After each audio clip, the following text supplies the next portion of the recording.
Top quality और consistent performance के लिए सिर्फ सिल्वर पंप नाम याद रखना। ಇಲ್ಲ ನನಗೇನು ಕಿಡ್ನಾಪ್ ಮಾಡಿ ಗೊತ್ತಿಲ್ಲ ಯಾವಾಗಾಗಿದೆ ಇನ್ನ ನನಗೆ ಮಾಹಿತಿ ಬಂದಿಲ್ಲ ಆಲ್ಮಟ್ಟಿ ಡ್ಯಾಮ್ ವಿಚಾರವಾಗಿ ಫಡ್ನವೀಸ್ ಅವರು ಮತ್ತೆ ಕೇಂದ್ರಕ್ಕೆ ಪತ್ರ ಬರೆದಿದ್ದಾರೆ. ಆದ್ರೆ ಆ ಗೋಡೆಯ ಎತ್ತರವನ್ನು ಹೆಚ್ಚಿಸೋದ್ರಿಂದ ನಮಗೆ ಸಮಸ್ಯೆ ಆಗುತ್ತೆ, ಯಾವುದೇ ಕಾರಣಕ್ಕೂ ನೀವು ಗೋಡೆ ಎತ್ತರಿಸೋದಕ್ಕೆ ಅವಕಾಶ ಕೊಡಬೇಡಿ ಅನ್ನೋದು ಪದೇ ಪದೇ ಈ ತರದೊಂದಿಷ್ಟು ಆಗ್ತಾ ಇದೆ. ಬಟ್ ಇದು ನಿಮ್ಮ ಮೇನ್ ಪ್ರಾಜೆಕ್ಟ್ ಇಲ್ಲ, ಇದನ್ನ ನಾನು ಉತ್ತರ ಕೊಡೋದಕ್ಕೆ ಸಮರ್ಥನಲ್ಲ. ನೀರಾವರಿ ಸಚಿವರು ಸಮರ್ಥರಿದ್ದಾರೆ, ಅದಕ್ಕೆ ಉತ್ತರ ಕೊಡ್ತಾರೆ. ಆದರೆ ನಮಗೆ ರಾಜ್ಯದ ಹಿತಾಸಕ್ತಿಯನ್ನು ಕಾಪಾಡೋದು ಬಹಳ ಮುಖ್ಯ.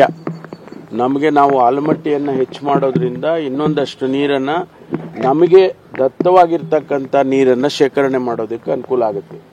ಯಾಕೆಂದರೆ ನಮ್ಮ ಹತ್ರ ಈಗ ರಿಸರ್ವಾಯರ್ಸ್ಗಳೇನಿದ್ದಾವೆ, ಆ ರಿಸರ್ವಾಯರ್ಸು ನಮಗೆ ಸಂಪೂರ್ಣವಾಗಿ ಕೊಟ್ಟಿರ್ತಕ್ಕಂಥ ಕ್ವಾಂಟಿಟಿ ಏನಿದೆ 177 TMC ಅಂತ ಕಾಣಿಸುತ್ತೆ, ಸಬ್ಜೆಕ್ಟೆಡ್ ಟು ಕರೆಕ್ಷನ್. ಆ ನೀರನ್ನು ಹಿಡಿದಿಟ್ಕೊಳ್ಳೋದಕ್ಕೆ ನಮ್ಮ ಹತ್ರ ಹೆಚ್ಚು ರಿಸರ್ವಾಯರ್ಗಳಿಲ್ಲ. ಅದಕ್ಕೆ ಹೆಚ್ಚು ಮಾಡಿದರೆ, ಹೈಟನ್ನು ಹೆಚ್ಚು ಮಾಡಿದರೆ ಇನ್ನಷ್ಟು TMC ನೀರನ್ನು ನಾವು ಶೇಖರಣೆ ಮಾಡಿಕೊಳ್ಬೋದು ಅನ್ನೋ ಒಂದು ನಮ್ಮ ಉದ್ದೇಶ ಇರೋದು. ಅದಕ್ಕೆ ಆ ಹಿತಾಸಕ್ತಿ ಕಾಪಾಡೋದಕ್ಕೆ ಖಂಡಿತವಾಗಿ ನಾವು ಕೇಂದ್ರ ಸರ್ಕಾರಕ್ಕಾಗಲಿ ಬೇರೆ ರಾಜ್ಯಗಳಿಗಾಗಲಿ ನಾವು ಒತ್ತಾಯ ಮಾಡ್ತೀವಿ.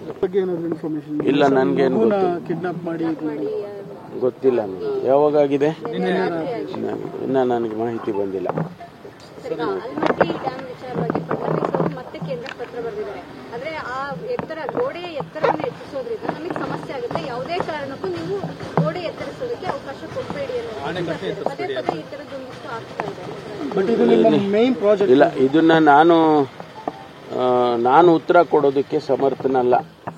ನೀರಾವರಿ ಸಚಿವರು ಸಮರ್ಥರಿದ್ದಾರೆ, ಅದಕ್ಕೆ ಉತ್ತರ ಕೊಡ್ತಾರೆ. ಆದರೆ ನಮಗೆ ರಾಜ್ಯದ ಹಿತಾಸಕ್ತಿಯನ್ನು ಕಾಪಾಡೋದು ಬಹಳ ಮುಖ್ಯ. ನಾವು ಆಲಮಟ್ಟಿಯನ್ನು ಹೆಚ್ಚು ಮಾಡೋದ್ರಿಂದ ಇನ್ನೊಂದಷ್ಟು ನೀರನ್ನು, ನಮಗೆ ದತ್ತವಾಗಿರ್ತಕ್ಕಂಥ ನೀರನ್ನು ಶೇಖರಣೆ ಮಾಡೋದಕ್ಕೆ ಅನುಕೂಲ ಆಗುತ್ತೆ. ಯಾಕೆಂದರೆ ನಮ್ಮ ಹತ್ರ ಈಗ ರಿಸರ್ವಾಯರ್ಸ್ಗಳೇನಿದ್ದಾವೆ, ಆ ರಿಸರ್ವಾಯರ್ಸು ನಮಗೆ ಸಂಪೂರ್ಣವಾಗಿ ಕೊಟ್ಟಿರ್ತಕ್ಕಂಥ ಕ್ವಾಂಟಿಟಿ ಏನಿದೆ 177 TMC ಅಂತ ಕಾಣಿಸುತ್ತೆ, ಸಬ್ಜೆಕ್ಟೆಡ್ ಟು ಕರೆಕ್ಷನ್. ಆ ನೀರನ್ನು ಹಿಡಿದಿಟ್ಕೊಳ್ಳೋದಕ್ಕೆ ನಮ್ಮ ಹತ್ರ ಹೆಚ್ಚು ರಿಸರ್ವಾಯರ್ಗಳಿಲ್ಲ.